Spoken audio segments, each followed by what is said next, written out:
Okay, great. Well, good evening, those of you who are here, and to, yeah, anyone who might be joining us on Facebook, or later on, when this is in the new library, which is excellent if you haven't checked that out yet. Um, Plug. So it's really a pleasure to be learning with you again, as part of the Sphere Zman, at Drisha.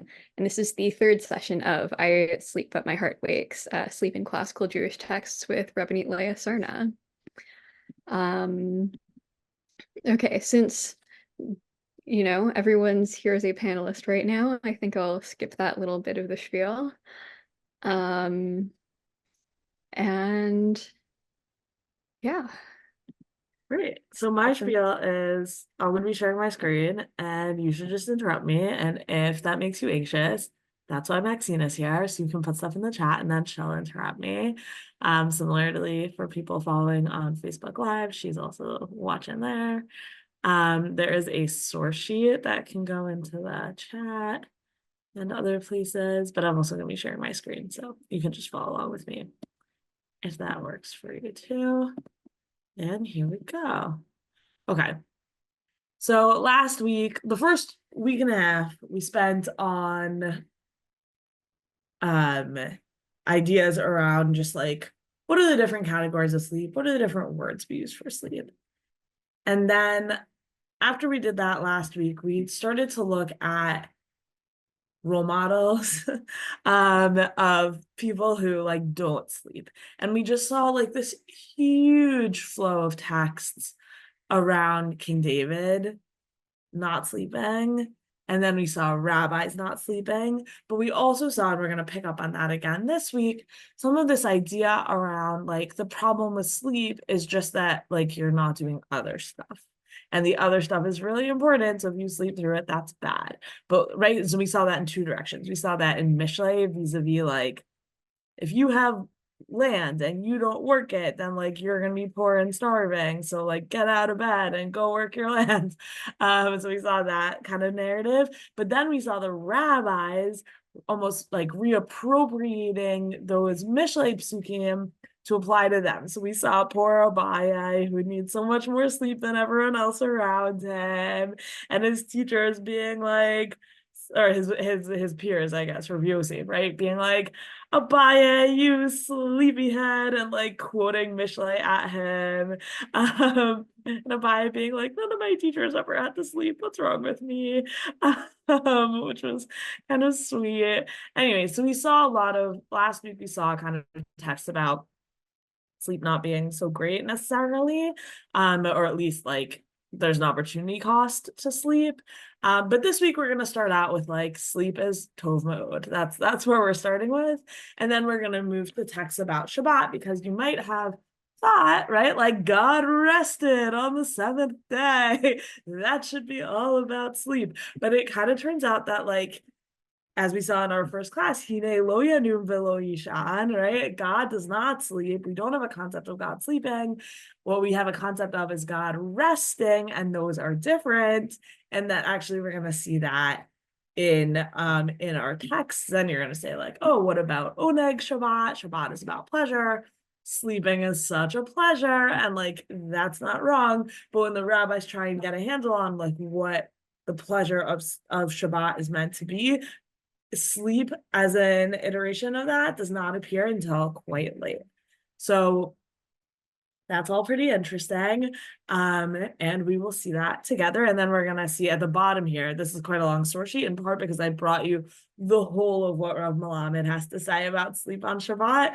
I was quite taken with like some of his language and social critique in there, which is why I brought you all of it, but I would be astonished if we have time for it all. So I might leave that to you as homework to read Rav Melamed on sleep on Shabbat. Okay, but let's start with sleep being Tov mode. So here we have Breshit Rabbah, Amar Shimon Elazar, Hine Tov mode.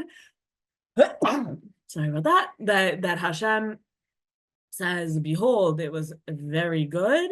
What is very good? Asks Rabbi Shimon Elazar. Hine Tov Tova Shena. It is sleep that is very good. Is sleep actually really good? That atma is like a sort of interesting thing that happens in Midrash, where they give like stage instructions about like how to read their own lines. But like, what, is sleep really good? Lo chin taninan. That's not what didn't we learn in elsewhere? Yayin v'shinal or sha'im na'elahem v'na'elolam.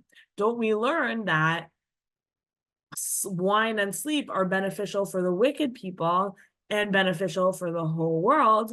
El mitoch she'adam yashin kima hu meid v'yagea b'torah harbe. So rather, what do we mean about sleep being tov me'od? Sleep is tov me'od because it enables people to work hard in their Torah learning. So actually, right, when we say yayin v'shinal rishayim na'elahan v'na'el olam, which appears in a few times in the rabbinic canon, that wine and sleep are good for the wicked and good for the world. The reason why they're good for the wicked and good for the world is because the wicked people enjoy them and it like puts them out of commission, right? Like when a wicked person is asleep, he's not off wreaking havoc in the world. So, okay, but like that doesn't seem like a good quality of sleep for like a good trait of sleep for other people. And so, so the Midrash answers, yeah, but actually what's amazing about sleep is that it gives you can just sleep a little bit. And this is something also, this has become a theme, right? That like even a little bit of sleep can be restorative, that when we're trying to categorize sleep, if part of the determination for the categorization is actually quality of sleep, then you can't know going in what category of sleep you're going to have. But it is the case, and I'm sure you've all experienced it, that sometimes you just get the like perfect nap and it gives you the perfect amount of energy and it just powers you through the rest of your day or whatever it is, right? Like you just get a little bit of sleep and you're back at it. And that's the sleep that is Tov Me'od, that was invented with creation and determined by God to be very good. Okay. So now we're going to turn our attention to like good things that sleep brings about. So this is sort of just like definitional, sleep is tov me'od. But again, sleep is tov me'od, not in this text, sleep is not tov me'od inherently. Sleep is tov me'od because of what it can enable. So just getting a great nap, that's not the point. It's the great nap that enables you to learn a lot of Torah. Azoi, that was good sleep because you then learned Torah. Okay. But here we have another text that opens up some different options. So it starts with this kind of prelude. So there's the soul is called by 5 names: nefesh, ruach, neshama, yechida, chaya. So we're gonna go through what these all are, but they all kind of just mean soul. So we have nefesh being blood, right? The Torah says ki adam hu ha-nefesh, because blood is the nefesh. Ruach, Shiolav Yoredet, like spirit, which goes, so nefesh maybe is connected in some way to like life force, you could say something like that. And then you have spirit that goes up and down. And we see that in Kohelet, Mi Yodea Ruach B'nei Adam Ha'olehi Lamala. And then does it go up? But then Kohelet keeps going to say, does it go down? Neshama zo ha'ufiyah divriyata amrin ha'ufiyah tuva. So the neshama is a person's intellect. People say that intellect is good. Chaya shekol very meitim vehi chaya beguf. So chaya, because all of your limbs could die, but the soul could stay alive in the body. Meaning you could have all kinds of injuries and still be living because the soul is the like life inside of a body, even if the body is starting to disintegrate. And then Yechida Shekol Evarim Mishanim Shnayim, sorry. Vehi Yechida Beguf. So it's called like Yechida, singular one, because all of your other organs have pairs, right? 2 arms, 2 eyes, 2 nostrils, 2 ears, but your soul is just one. Okay, so that was all kind of introduction. So Hadav Dechtiv Im Yasim Elav Libo Rucho V'Nishmato Elav Yasov. So we have this verse from Eov that has Rucho and Nishmato together. So if he directs his attention to him, his spirit and his soul, he will gather into him. So Rabbi Yeshua bar Nechemia and Rabbanan, Rabbi Yeshua bar Nechemia and Rabbanan both teach about this. Rabbi Yeshua bar Nechemia Amar, Im Yasim Elokim libo al ha'adam hazeh rucho kfar haya be'ado. So Rabbi Yeshua says, if God would direct his attention to this person, his spirit would already be in his hand. So that's, they're quoting our verse in Eov, because his soul will gather into him, and then the entire person would die, right? So then kfar yigva kol ha'adam, right? So if God collects your soul, then the rest of your body would die. But what's the exception? B'sha'asha adam yashin, at a time when a person is sleeping, neshama mechamemet ad haguf shelo yitzdanin v'yamut. So when a person is sleeping, their soul warms their body so that the body won't get cold and die. So meaning, like, the fact that Hashem doesn't take your soul while you're asleep is what enables you to continue surviving. Okay. And then the rabbis say, if God would direct his attention to this person, his ruach would already be in his hand, and his soul he will gather to him on high, i.e., he would die. Ela b'shasha adam yashin, except that when a person is sleeping, neshama mechamemet haguf, the soul, again, we see the soul warms up the body, shelo yitzdanin v'yamut, and until he doesn't die. And we see that ner Hashem nishmat adam. Okay, now we're going to get even further into this idea that when you're asleep, you only stay alive because of your neshama. Like, everything about your body is dead. Your neshama is what keeps you alive and warm and capable of even waking up in the morning. But here's, so all of that is like almost like technical, like what happens when you're sleeping sort of stuff. It's not particularly good or bad, other than like God decided that you should be able to survive sleep, which is, I guess, in and of itself interesting. So we have all these people teaching in the name of Rabbi Meir. So the soul fills the entire body. And when you're asleep, your soul also goes up and like fills, draws like from a well, like shov, right? It draws life force for him from on high. So now what happens when you're asleep? Your soul fills your body and it extends to on high, and that's actually what propels you to stay alive ever, is the fact that while you're sleeping, that's what your soul does. It fills you with life. And Rabbi Levi, in the name of Rabbi Chanina, says, yeah, actually, like, being alive is amazing. This is quite famous. You might have heard of it before. For every breath, every single breath that a person takes, he needs to praise his master. Why? Because the verse in Tehillim says, Kol neshamat hallelujah, Kol neshamat hallelujah. So when you're asleep and all you're doing is breathing, you actually need to recognize that that's an incredible, astonishing, beautiful miracle.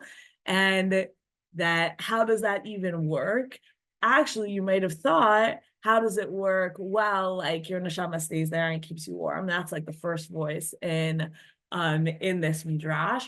But I think it gets even better than that, because that's sort of like sleep neutral, like, how does one survive? But I think this idea that actually when you're sleeping, your neshama both fills your whole body to keep you alive, but then also fills your body with life force that you wouldn't have had otherwise if you hadn't slept.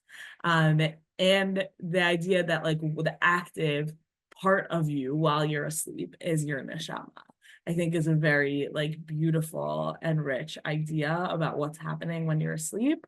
When you're asleep, every part of you other than your neshama is like not doing anything, totally inactive. And here, right, we've seen this, right? Like, if not for the neshama, the rest of your body would actually like atrophy, grow cold, and die while you're sleeping, but the neshama is what's awake and keeps you alive and warm during that time. But so that's like, again, sort of neutral to sleep. Like, wouldn't it just be better to be awake, and then you wouldn't need your neshama to be your kind of like life support machine or something like that?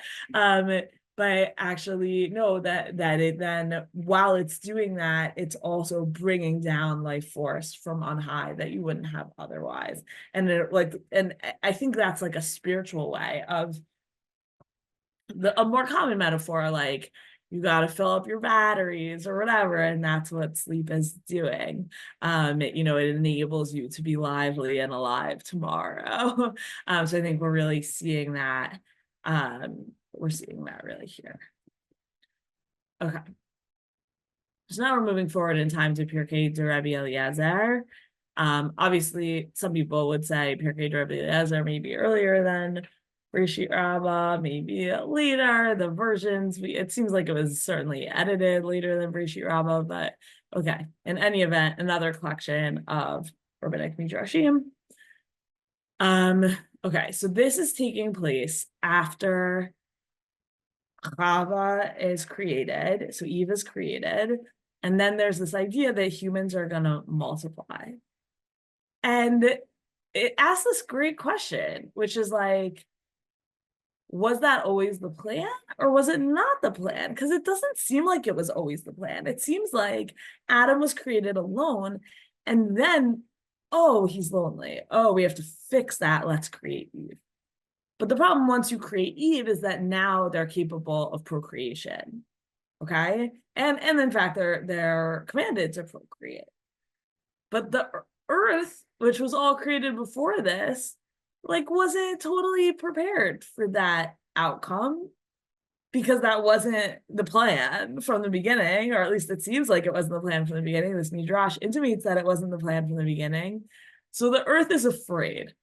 It's just like a great, amazing read of Bereshit. Okay, anyways, like I never really thought about that before. But here we go. Here's Pirkei Rabbi Eliezer. Rivan shesham'a ha'aretz halashon hazeh ud ra'ada ve'ra'asha ve'amra lifnei borah. So when the earth heard, when the aretz like heard that there was gonna be a lot of people, that people were supposed to procreate, the earth shook, trembled, and quaked, and said before her creator, Ribona Olami, master of the world, Eli Koach Lazun Tsono Shel Adam, I do not have the power to feed. It could be Tsono, like man's flocks, or it could be Tsono, like the things that latzit from him, like the things that come out of him. So they translate it as like multitude, which I think kind of cuts at that ambiguity. Like I don't have the power to feed a flock of humans. I only have in me to feed one human. Amar la Kadosh Baruch Hu. So God responds, Ani ve'ata Nazun tono shel adam. You and I will feed the flocks of humans. V'chatzu ben shnehem, and they split it between them. Halayla shel Kadosh Baruch Hu v'hayom la'aretz. So at night, God feeds them, and during the day, the land feeds them. So what does God do during the night, like on his shift? Ma'asa Kadosh Baruch Hu bara shinat chayim. So then, only then, he creates the sleep of life. Also, I love that that's even like a term that is needed, the sleep of life, because I mentioned this in the first class and we keep coming back to it, and we've already seen it today already. Like, sleep and death are very connected, so much so that this midrash, when it wants to describe what we would call normal sleep, aka not death, it has to specify Sheinat Chaim, which is just great. So Hashem creates at this point sleep of living, and a person would lie down and sleep. V'hu mizono urafuato v'chayim lo u'ma noach lo. That sleeping, it feeds him, it heals him, it gives him life force and rest. Okay, so I was mentioning, like before we started today, that we're just going to follow this idea of manoach or menucha or noach. that it's actually not the same thing as sleeping. And I'm not even sure at this point that I would categorize it as sleeping. It's rest and sleeping are not necessarily the same. And we all sort of know this. We know that there's such a thing as a restless sleep, that you can go to sleep and wake up feeling worse, right? It's like the opposite of your Tov Ma'od nap is the like Rama'od nap where you wake up just feeling absolutely worse and like dehydrated and disgusting compared to how you went to sleep. And that can even happen during the night sometimes, at various points in people's lives. But sleep does have the power to nourish and heal our bodies, to give us life force and energy and rest and relaxation. Okay, now this Midrash is going to quote from Eov. I'm going to show you in a second what this verse from Eov is, because it like sounds like such a good pasuk, but it's a very complicated proof text here, right? So Yashati Azia Nuachli, I should have slept, then I had been at rest. So that's the like Shena Menucha connection, right? Like, oh, where do I find rest? I find it when I'm asleep. We're going to come back to that in a second. That pasuk is not at all what this midrash seems to be making it out to be. So more on that momentarily. But anyways, so that's how God deals with people at night. And then also the land, actually. God takes care of the land at night, right? It seemed like at the beginning, it was like, oh, we're going to divide. So the land is going to take care of people during the day and God is going to take care of people at night. But turns out that when God is like doing the thing at night, God also takes care of the land, which I just think is lovely. So HaKadosh Baruch Hu sumich ima aretz umashkeh otha. So then God also supports, he supports like the Midrash understands it to be like he's supporting man like via the earth, but I think that's like a little bit of like a cop out of what's happening here. Anyway, so Kadosh Baruch Hu somich im haaretz umashkeh ota v'notenet perotea mazon l'kol habriot. So God supplies like all the water, and then the world yields fruit for all creatures except for humans. Right? So it's not that the earth just like naturally provides all the food that humans need, because humans are cursed and they have to make their own food and they have to work for it. But all this like fruit that just sort of like naturally comes out of the earth, all the food that foraging animals can eat, all of that sort of stuff. Yeah, that's like HaKadosh Baruch Hu just makes that happen.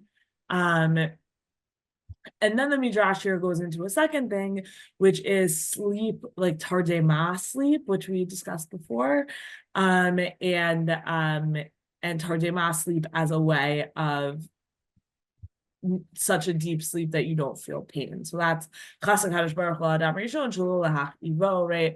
Hashem had compassion on Adam, not to make him suffer, so he put him to sleep in order to take a piece of his rib, and then created Eve, and then woke him up from his sleep. Okay, fine. Anyways, this is just like a recap of the story. But I think it's interesting to bring it in here because it seems like from this story we had seen when we saw the Radak in the first class, who argued that this sleep, this Adam Harishon sleep, is the first sleep ever. And what is the first sleep ever? It's this like anesthesia sleep. And like maybe that's sort of like the paradigm of all sleep. And Pirkei Rabbi Eliezer says, no. The refuah, the healing nature of sleep, is inherent and was created when sleep was created, but sleep was not created as anesthesia. Sleep was created because humans all of a sudden were going to be able to procreate, and like the earth couldn't do it alone. The earth said like, I need a break almost. And so it actually kind of flips it on its head, which is so wonderful, right? we were thinking about it from the perspective of humans need sleep and we need to rest and recharge, but actually also everything else needs a break from us. And so sleep was created so that we would leave things alone. And that seems to be like almost the primary purpose of sleep. And then like alongside that purpose, all these other good things come out of sleep, like healing, life force, rest, even a certain amount of sustenance. Like we know that sleep affects your metabolism, and it seems like they knew that also in their own way.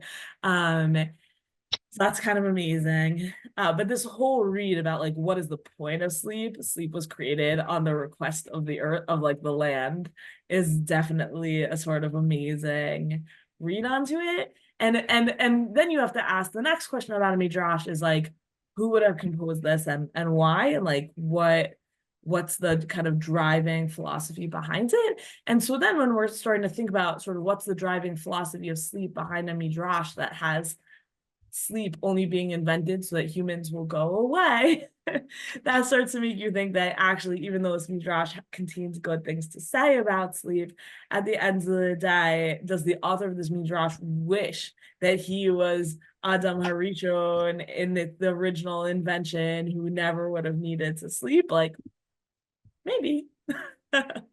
Maybe that's like how the world was originally made to be before there was a recognition of loneliness. And then loneliness leads to more people and more people become unsustainable.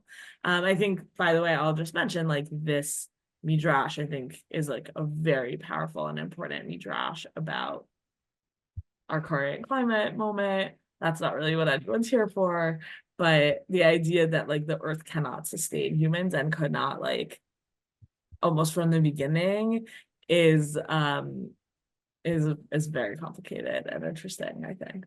Okay, enough of that. But yeah, I don't know. It seems interesting. I guess that kind of letting the earth rest. We have that with Shemitah, but it's interesting that like it's on such a, kind of small scale too, with like the nighttime. And also this kind of sounds like something that would have been written by a new parent or something like that. Like get my child to sleep. Yeah. Wow, I am a parent of young children, and I can't believe I didn't think of that on my own. Wow, I love that so much. Okay. We're gonna have to remember to credit you with that idea going forward. But yes, definitely, right? Like I can't be with you anymore. Go to sleep so that I can give shir. Absolutely. Yes, that's magnificent. Very good, Torah. Okay, here's that verse from Eov. It's not what we were expecting it to be based on how it's used in that midrash.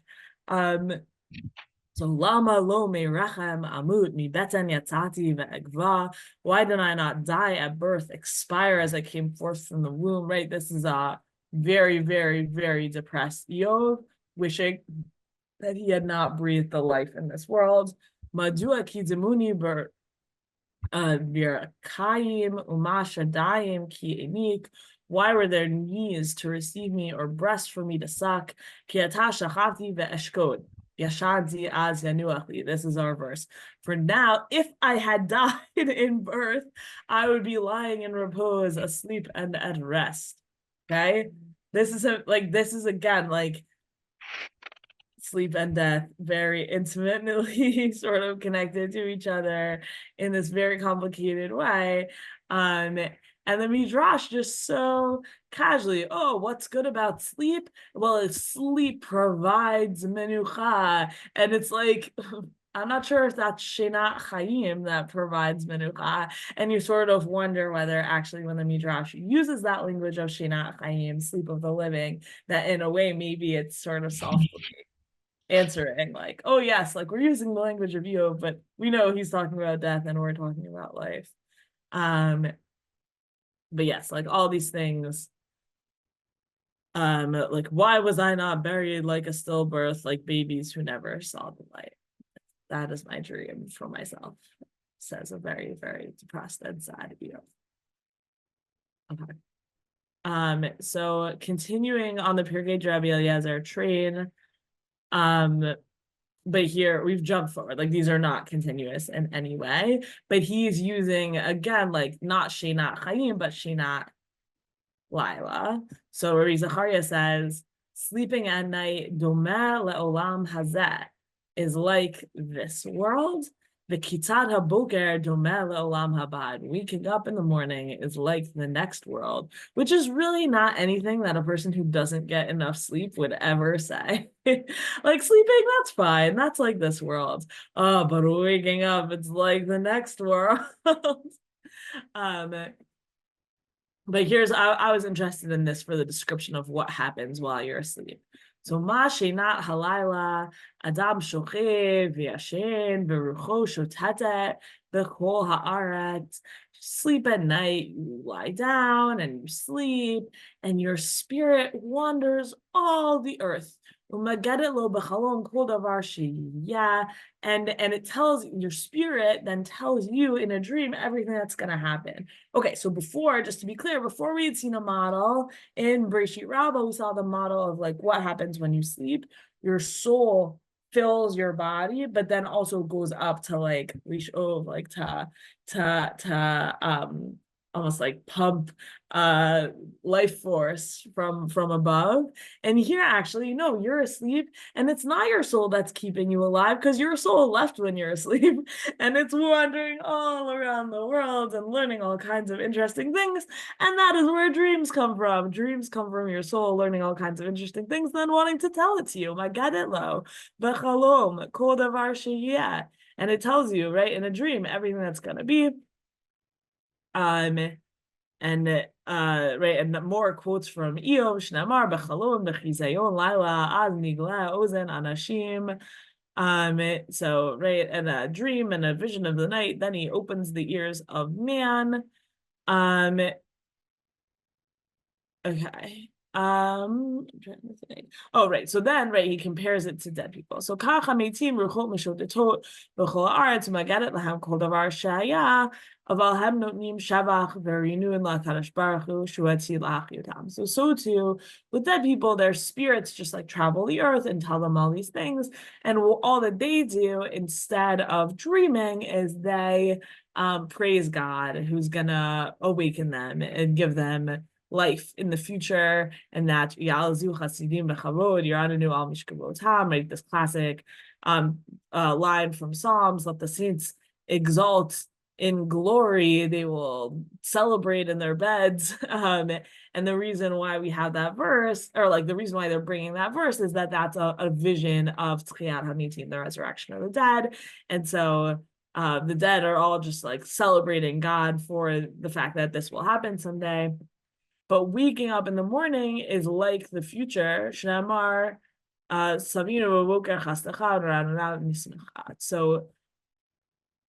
if you waken out of your sleep, it's like the experience of the dead people in the world to come.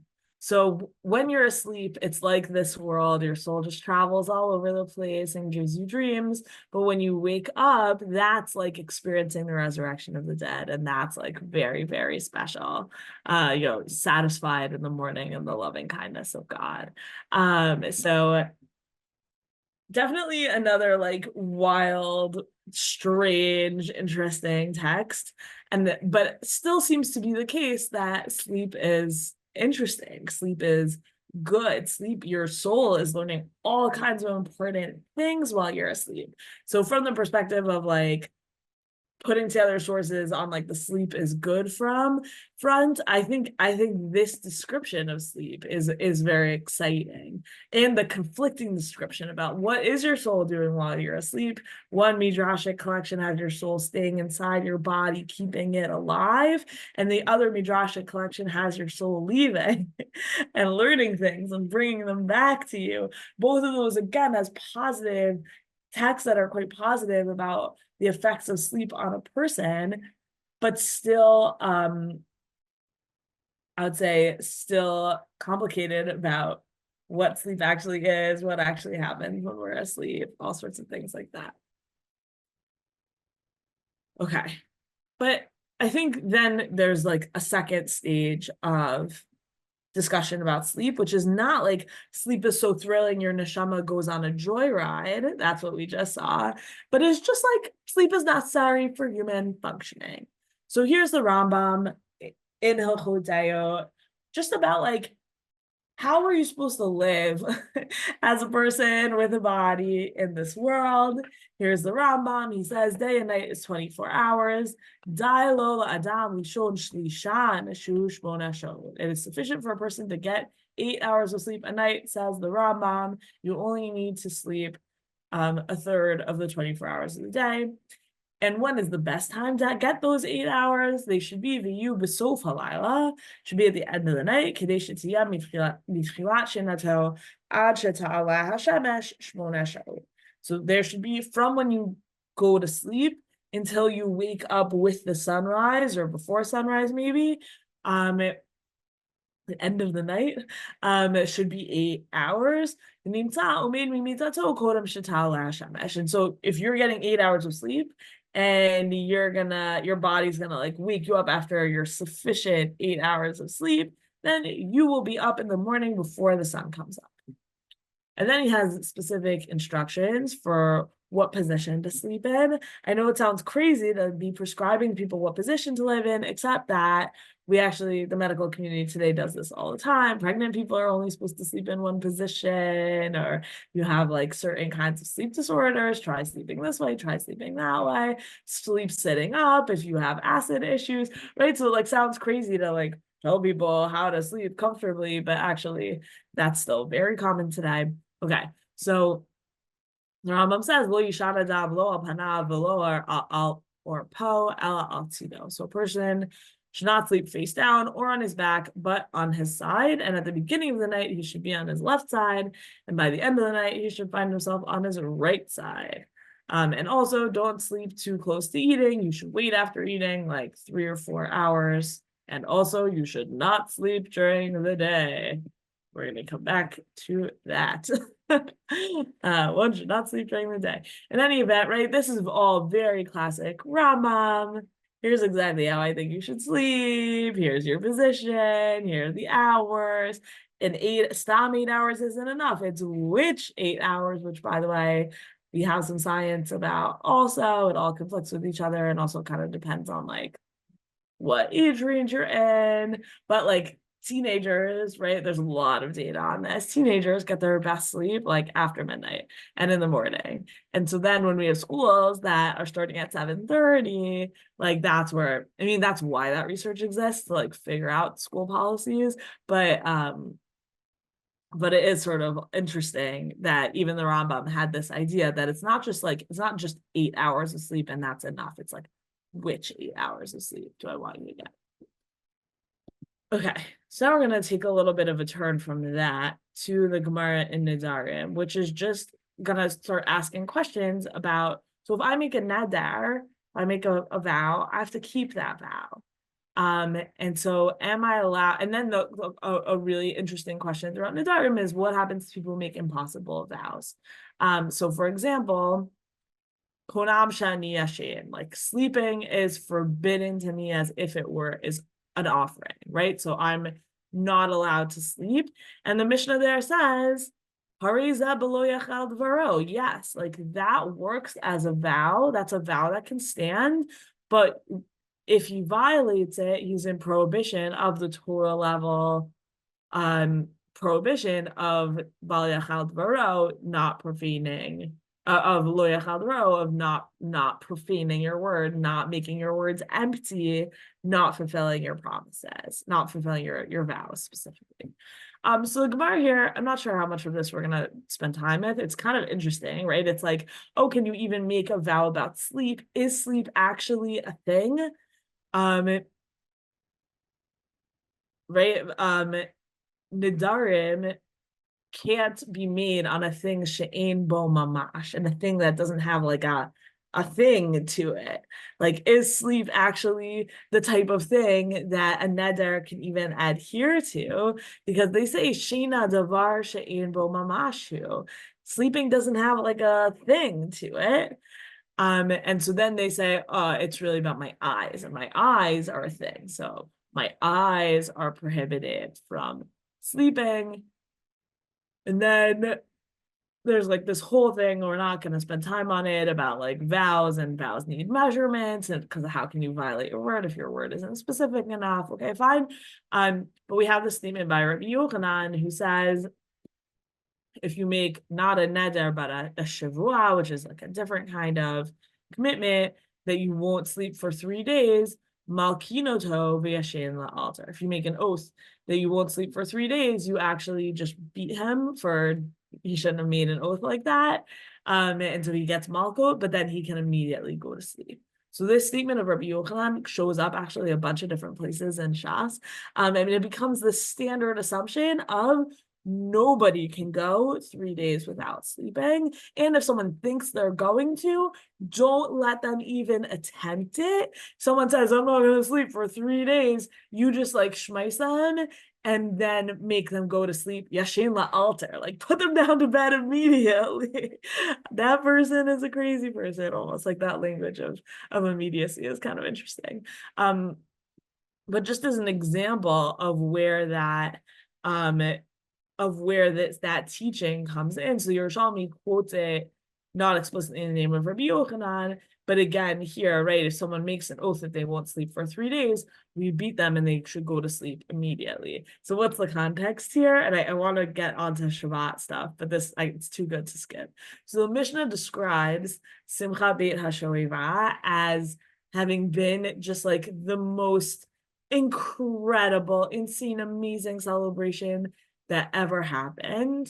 And they would totally transform the Beit HaMikdash, and they would put up a women's section, and they would like all this like amazing, and they had all these lights and all this everything. And there would be like children on the ladders, and they would be filling the bowls for the candelabrums and like all this like super specific stuff. And so Rabbi Yeshua ben Hanania has this recollection of kol yamim shel simchat beit hashoeva lo hayu tomim tam sheina kol ikar, that all the days of simchat beit hashoeva nobody would sleep. They would not taste sleep. Tomim tam sheina kol ikar. I love the idea of sleep having a taste, by the way. I think that's like really interesting and cool also. But anyways, they wouldn't even taste sleep. And Katrila hayu holchim la'akriv tamid shel shachar. So at the beginning, they would sacrifice the daily morning sacrifice, and people apparently would like be part of that, be excited by it. And from there, they would go and bring the korban musaf, and from there, they would bring all the extra sacrifices that people had brought, all the vow offerings and all of the voluntary offerings. And from there, they would go to eat and drink. And from there, they would go, Misham, Talmud Torah. And there, they would go and learn Torah. Misham, Tamid Shal Ben Arbaim. And from there, they would go and bring the evening sacrifice. Misham, and from there, they would go to the Simcha Beit HaShoeva celebrations. And the Gemara there says, okay, Rabbi Yeshua ben Hanania, that is such a nice story, but it can't be the case that people didn't sleep for all of Simchat Beit HaShoeva, because you're not allowed to not sleep for more than 3 days. Like, it's just an impossibility to not sleep for that long. Clearly, people must have slept. And so he says, Mitnam Namim Hayu. They would doze.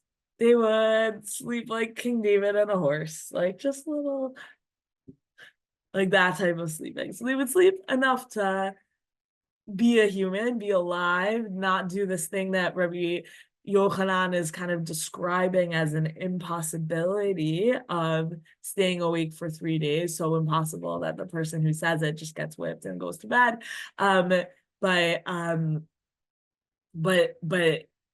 this language of like, we didn't sleep for all of Simchat Beit HaShoeva actually gets preserved. Like, it's almost like, okay, your question is too technical. Like, we're fine. We're in compliance. Like, people slept, but like, I didn't sleep for 3 days is sort of the language of like, this was amazing. It was so full. It was so busy. I didn't want to lose out for a second. I barely closed my eyes. But I did like doze enough to like technically not have stayed awake for 3 days, which I think is just like interesting and beautiful. And like, don't we wish that the Jews could have celebrations like that for all of Am Yisrael these days? Okay. So with that, I want to like close up the like sleep is required. So for the Rambam, it's just part of his like health thing. But in Nidarim, and then I brought just one example from this Gemara in the Yerushalmi Sukkah, it is impossible to exist for 3 days without sleep, so much so that we don't even really let you claim that you're going to or that you're going to try to. Sleep is too essential to people. So maybe you can't like even make oaths and vows about it, because here's the limit. 3 days, you will be asleep. I promise you, says Rabbi Yochanan, and the Yerushalmi really like goes with it. So whether sleep is good or not, it is essential, is where we are kind of leaving that. So now I want to move on to Shabbat, because we always think of Shabbat as a time for sleep. And I want to say that I actually think that is a very, very, very extremely common misconception, asterisk. And that actually Shabbat is about rest, and rest and sleep are not the same thing. And pleasure and sleep are not the same thing, which is also something that I think we often talk about, like oneg Shabbat.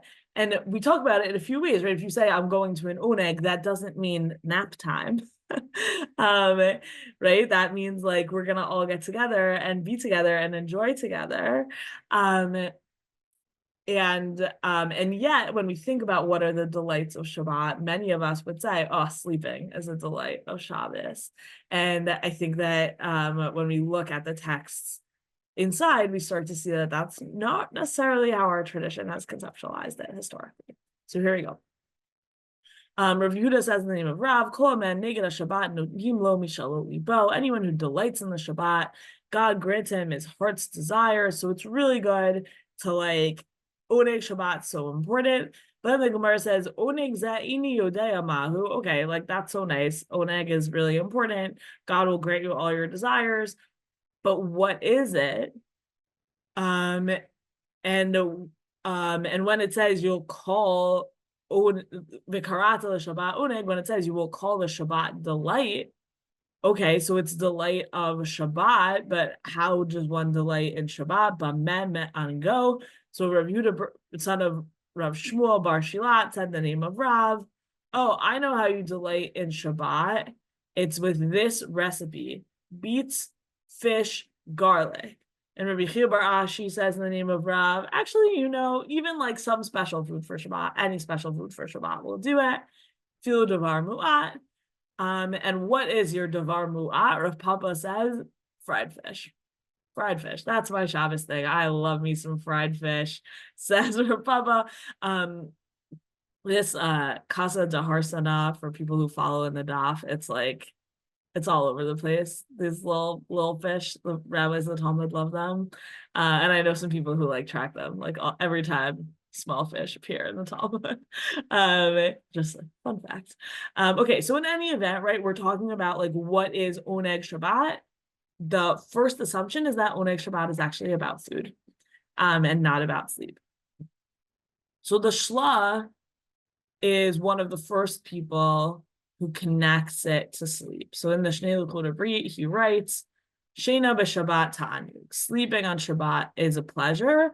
And people quote this all the time, Shena b'Shabbat ta'anug, but they don't realize the next line, which is, Ubilvad shelo yarbalik bo yoter, so long as you don't do it too much, shelo yavi'enu levitul Torah, that it brings about to not learning Torah. And then he quotes this midrash, that Shabbos wasn't invented other than for learning, because the midrash says, Amra Torah lifnei HaKadosh Baruch Hu, the Torah said before Hashem, Ribono Shel Olam, Master of the universe, Ksheich Yisrael Haaretz, when the people go into the land, Zaratz lekarmo, v'zaratz l'sadehu, v'ani maltaha alai. So the Torah says to God, when the people go into the land, this one's going to run to his vineyard, this one's going to run to his field.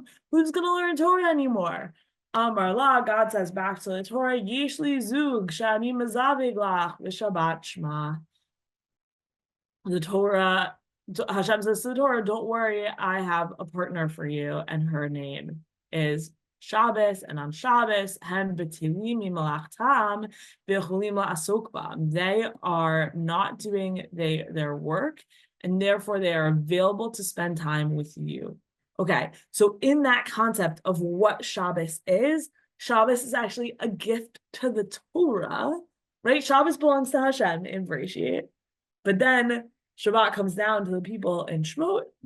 And when the Torah gets anxious about what's going to happen to me, the Shabbat already exists, but Hashem says, you're going to marry each other. I'm making a shidduch between the Torah and Shabbos. So the Torah and Shabbos are married to each other, and therefore on Shabbos, we learn Torah.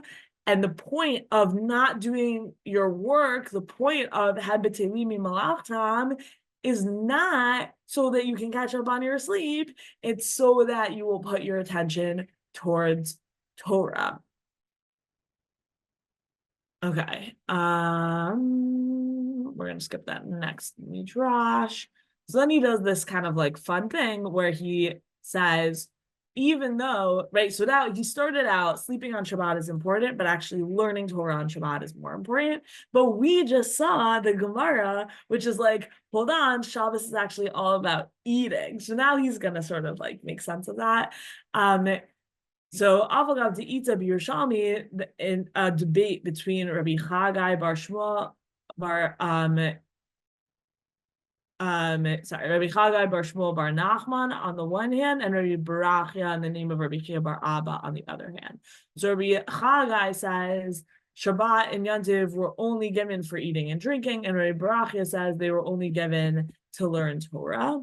And then he brings a midrash which explains it. So Rabbi Barachia says Shabbat is given for Torah learning for laborers. And as you write, so the rest of the week, asukim b'melacha, kol yemot hashavua, Shabbat hamit asfim la'asok b'divrei Torah. The rest of the week, they're working hard on Shabbat. They're available to get together to learn Torah. And when Rabbi Chagai says that Shabbos is for food, that's for Talmidei Chachamim who are learning Torah all week. So on Shabbat, they're allowed to like have an extra snack. But But, and this is important in this context, and I know everyone listening is a huge Talmid Chacham, you are not allowed to spend all of Shabbos just eating and drinking and making merry. Just that Talmidei Chachamim are allowed to do more of that than they do on other days. But Chalila lifrosh min haTorah, they should definitely not separate from the Torah, because everyone agrees that the Torah was given on Shabbos. And he says, and how much more so a person needs to, every Shabbos needs to see a cherish in Torah study. And why is that so important? By the end of Shabbos, you need to have a cherish in Torah. Why is that so important? Because the Zohar says that Motzei Shabbos, your neshama yetira is going to go back to where she came from. She goes back to Kadosh Baruch Hu. And HaKadosh Baruch Hu is going to ask the Neshama Yetira, Ma chidush haya mechadesh b'Torah? What new Torah insight do you have to share with me that you spent time on earth? So a theme of what we're learning tonight are these like souls whipping around, having all these different experiences. And the Shabbos experience is you get extra soul on Shabbos, and it's not meant for sleeping, it's meant for learning Torah, because you have to send back a chiddush. What I didn't bring for you is the Bnei Yissaschar, who argues that you actually do need to nap on Shabbat, because normally you nap just enough for one neshama to like have its go, but on Shabbos you have a neshama yetera, and so you need to sleep more because your neshama yetera needs extra sleep also, which I thought was very interesting, but I didn't quite. There was like that one line, and then I didn't quite know how to like contextualize the rest of what he was saying for you. So I'm just bringing it outside instead of inside. But also again, so the Aruch HaShulchan does fold in sleep. But he folds it in with all these other sorts of like delicious things. So, and he's very concerned. So he says, mitzvah laharbot b'Shabbat b'pirot u'migdanot b'reichot tovim. So it's a mitzvah on Shabbos to eat fruits, delicacies, and to smell good smells for two reasons. One is Oneg Shabbos, and two is that you have to get up to 100 brachot. And when you don't have a Shmon Esrei and you don't have all these other things, then like, how are you going to get to 100 brachot on Shabbos without all this like special pleasures that you make brachot on? And then he says, okay, so what about sleep? If you normally sleep in the afternoon, you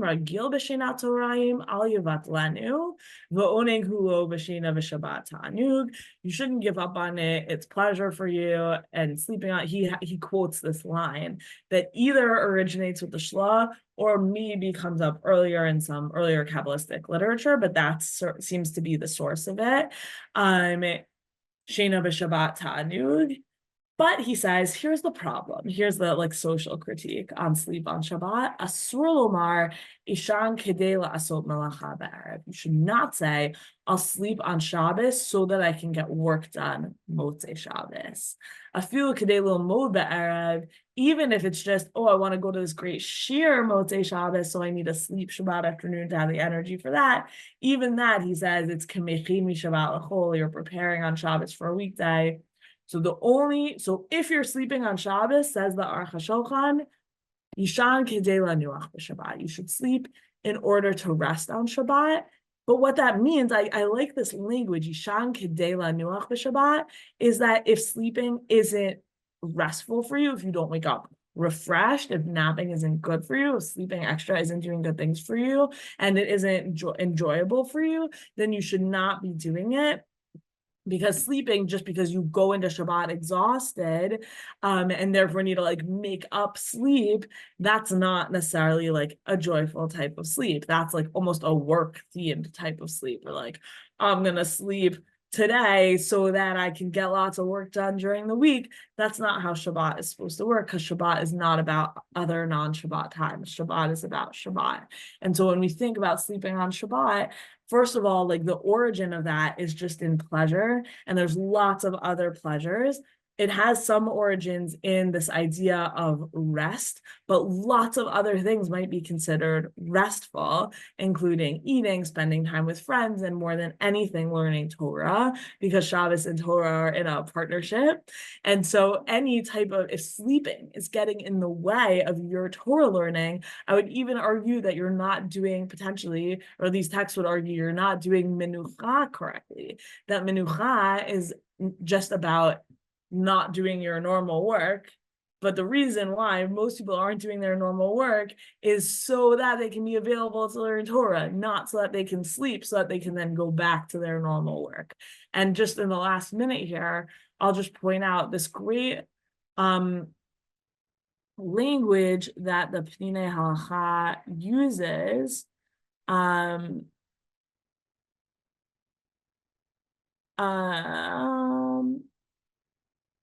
Okay, if I can't find it quickly, it's here, I promise. But he talks about not making Shabbat like a servant for the rest of the week.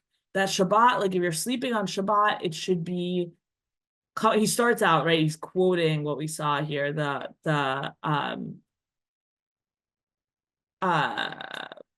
he's quoting the Aruch HaShulchan and other people, and he says it's much more important to learn on Shabbos than it is to sleep.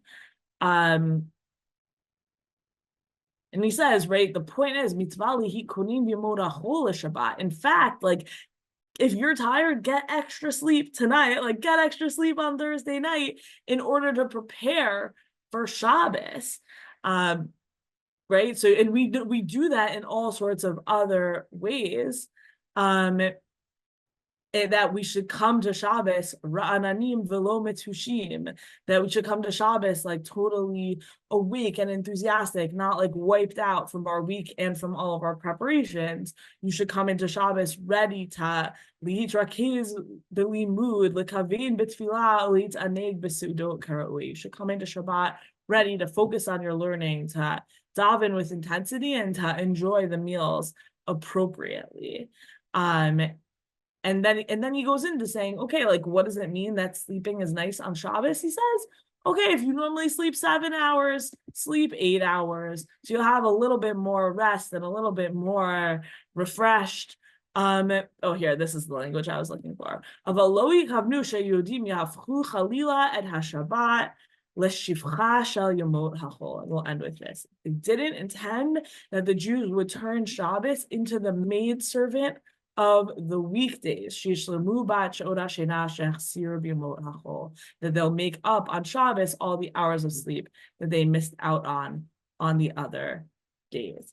And then he goes in here, okay, what about napping? It's allowed, blah, blah, blah. But he says, like, really, and we saw this in all the other sources, Shabbat is about rest, but rest is not the same thing as sleeping. And in fact, Shabbat is mainly for Torah study and for eating and for drinking and for tefillah and not for sleeping.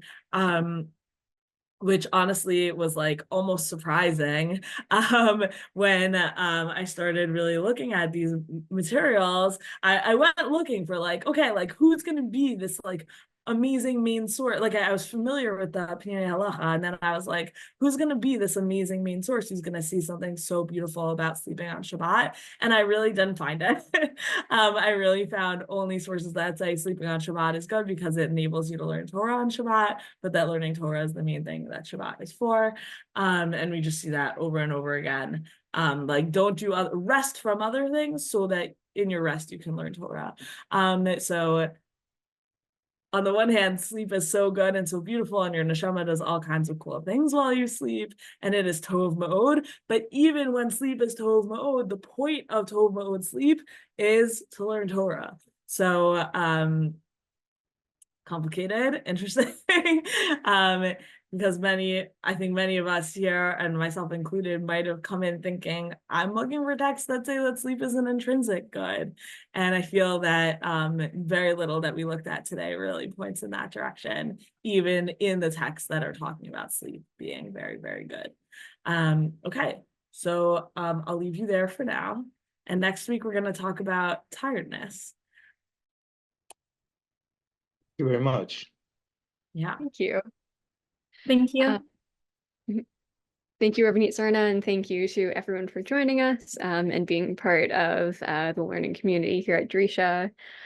The Spherisman continues for the next few weeks with classes meeting from Sunday to Thursdays, all different times of day. Another highlight of this month is Law and Practice in Early Judaism on Tuesdays at 12:30 with Dr. Malka Simkovich. And yeah, I will leave it at that. Looking forward to seeing you next week. Bye.